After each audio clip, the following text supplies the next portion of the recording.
Hello YouTube，我係 Eddie。上次同大家講完呢個中國歷史系列嘅康乾盛世之後呢，今次呢就同我講呢個嘉慶同埋呢個道光加道中衰呢個嘅，即係呢個歷史朝代啦。而呢嘉慶年間呢就可以中衰，因為嘉慶呢處死大貪官和珅。同年呢，因為佢多咗錢啦，後來呢清朝去截道光，即係道光、咸豐呢兩個皇帝在位嗰陣時呢，外憂內患，即係外族呢紛紛呢個跌來啦，即係送過嚟。當時呢，英國為首嘅西方列強入侵中國啦。嗰陣時因為英方撥出大量鴉片俾呢個中方就俾呢個銀兩，導致呢銀兩就唔夠啦。後尾道光皇帝派欽差大臣林德徐將啲煙，即係嗰啲鴉片煙呢，喺呢個廣東銷毀嘅。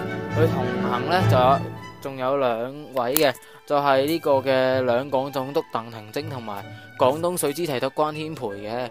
鄧廷楨後尾都俾人罷免咗罷官嘅，而關天培呢，就喺呢個第二次鴉片戰爭戰死嘅。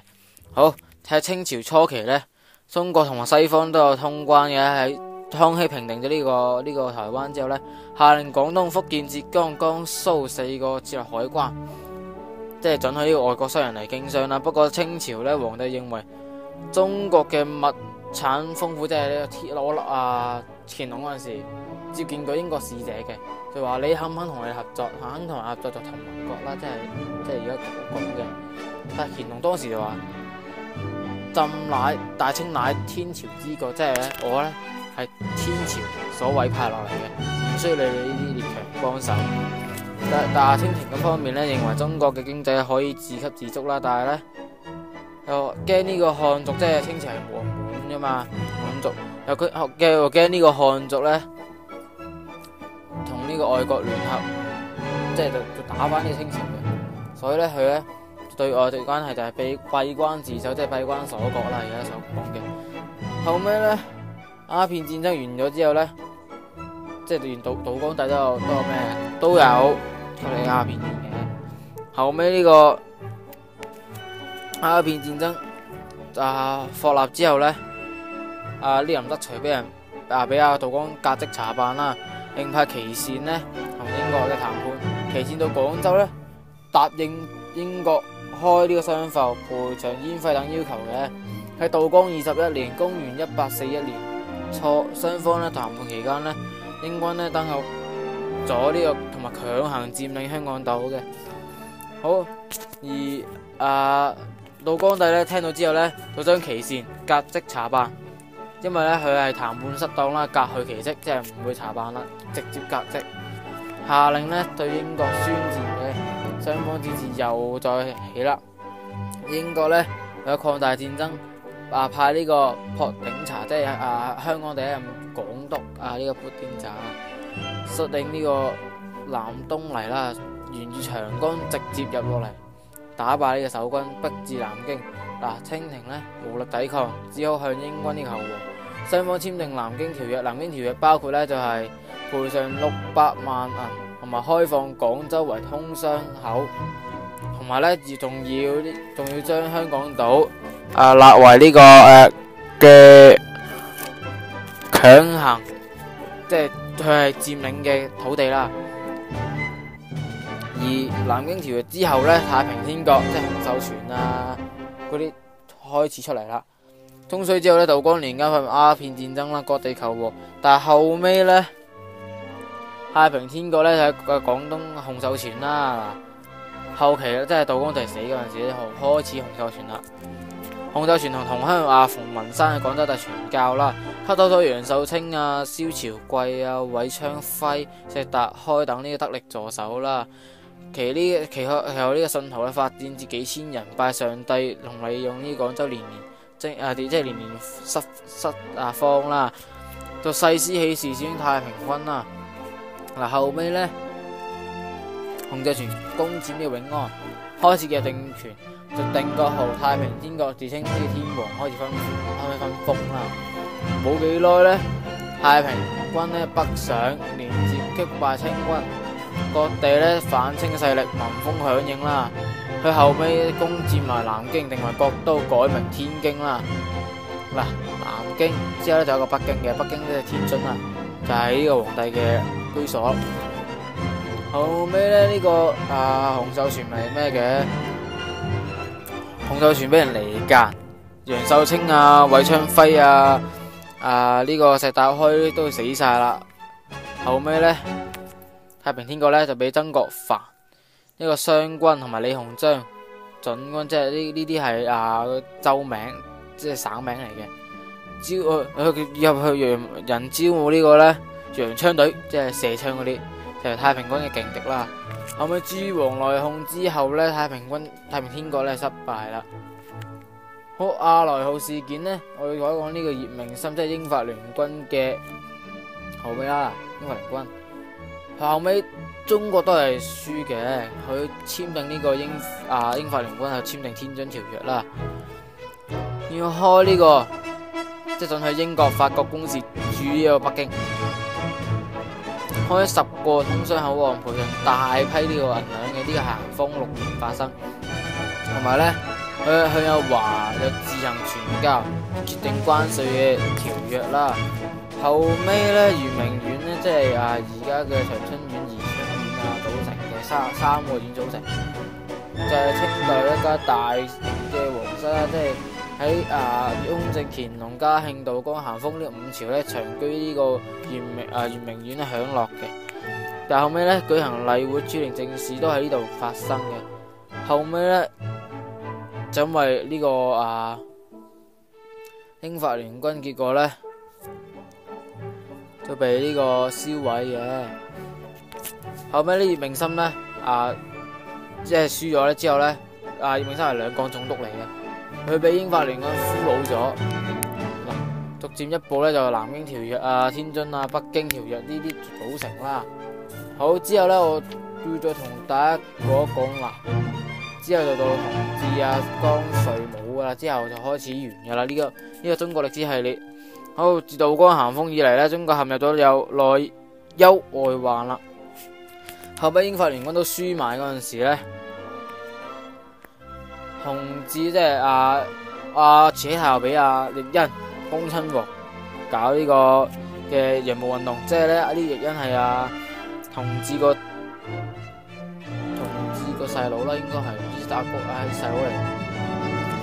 中央咧以恭親王奕欣為首啦，地方咧就則有曾國藩、李鴻章、左宗棠、張之洞等咧，奕欣咧負責同呢個英法聯軍議和啦。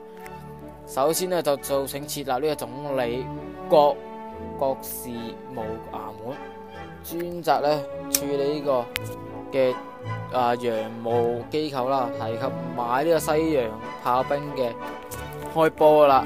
好，後尾咧開始咩啦？叫啲人去即係學嘢啦，即係送去學啦。而家而家呢啲地方咧就開始有，即係去中央府啦，就係總理國事務衙門嘅一個即係一個衙門啦。後尾咧點解會失敗咧？因為管理不善啦，人貪污嘅。後尾甲午戰爭，鄧世昌就係呢個嘅廣東水師提督鄧世昌，即係關呢條死咗之後咧，喺光緒20年1894年公元嘅呢個佢個年，即係佢個歲月，即係而家係咩嘛？甲乙丙丁戊己嗰啲都係又係夾埋嘅，即係上對下嘅，上係甲下午嘛，甲午年就係呢個東學黨起事。後尾咧清朝都係輸嘅，清朝係日本就以多勝少啦，都敗日本嘅艇都唔少嘅，都俾人擊爆咗幾個嘅。甲午英雄鄧世昌呢就係兩廣總督嚟嘅，鄧世昌亦都係廣東水師提督啦。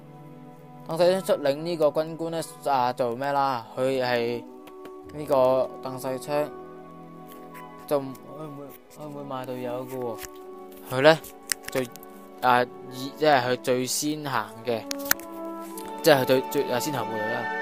後尾輸咗之後，馬關條約簽訂，要中國承認朝鮮獨立自主，即係呢個朝鮮半島啦，要割讓東半島、台灣同埋澎湖列島俾呢個日本嘅，開放蘇州、杭州、沙市、重慶為通關即係口岸啦，准日本喺各國商口設置工廠啦，生產品可以免稅運翻去內地啦，即係呢個北京。後尾維新運動，康有為、梁啟超、張鼎華呢啲都係喺一邊做嘅。光緒支持呢個康有為、梁啟超變法啦，後尾俾人軟禁喺呢個瀛台嘅。因為咧係有兩個女，即係佢兩個呢啲朋友咧都係呢個唔幫佢嘅。呢一個就係榮祿，搞到咧第二個就係袁世凱啦，第三個就係呢個佢嘅最信任一個皇帝就係呢個醇親王載灃。後尾康有為就一甩啦，梁啟超就死咗啦。而咧呢個八國聯軍之役咧就叫英美德日俄法意奧等呢個八國組成呢個聯軍啦，攻佔大沽炮台，之後逐漸向即係外國即係參戰入8個國家，令呢個義和團為呢個嘅軍隊啦。後尾中國都係輸咗，簽訂辛丑條約就係呢個李鴻章簽訂嘅。後尾咧新政推遲咗之後咧，就開始冇啦，即係你係冇得翻轉頭啦。後尾光緒死埋之後咧，佢咧就去將權力交俾細佬宣統啦。即係中興會，即係而家嘅咩啦，中興會嗰啲成立之後咧，黃花崗起義咧，清朝都第一住嘅。後尾1911年，宣統3年10月10日嘅夜晚，湖北嘅武昌新軍喺攻城，即係首先發難啦，紛紛響應，即係想去史稱呢個辛亥革命嘅。即係革命完咗之後咧，袁世凱逼呢個孫中山做咩？即係孫中山喺嗰陣時宣告係臨時大總統啦。以民國元年至民國38年咧，就正式誕生中華民國。溥儀嘅宣統即係宣統皇帝宣布退位，中華民國取代呢清朝嘅。好啦，革命成功呢啲咧，我就唔多講一講啦。後尾咧就講呢個袁世凱啦。袁世凱1916年稱帝，即係佢就指稱呢個袁世凱呢個係一個奸雄嚟嘅。佢改國旗喎，喺個12年改咗國旗咧，就係紅色頂、黃色、藍色、白色、黑色底啦。但後尾咧，佢就變咗個交叉紅色，之後佢有4方嘅，最上面嗰個係黃色，左邊嗰個係藍色，下方嗰個係白色，而右方嗰個係黑色嘅。嗱，因為袁世凱咧真係好勁啊，真係佢稱帝喎，竟然係咧袁世凱咧佢係粵省嘅，叫中華帝國粵省，即係佢稱帝叫中華帝國啦。以呢個洪憲為年號啦。後尾呢個袁世凱8日死咗之後咧，開始由呢啲亂黨開始作呢個即係作呢個戰爭啦。後尾呢啲我就唔多講，因為近代史呢啲咧，多數咧都係會喺中4、中5教翻嘅。如果大家想知道嘅話咧，你可以follow我嘅 Facebook 專頁啦，我咧會喺下面打翻我 Facebook 嘅專頁啦。如果大家想睇，你可以 click 落去嘅。好，下條片翻嚟就見啦，拜拜。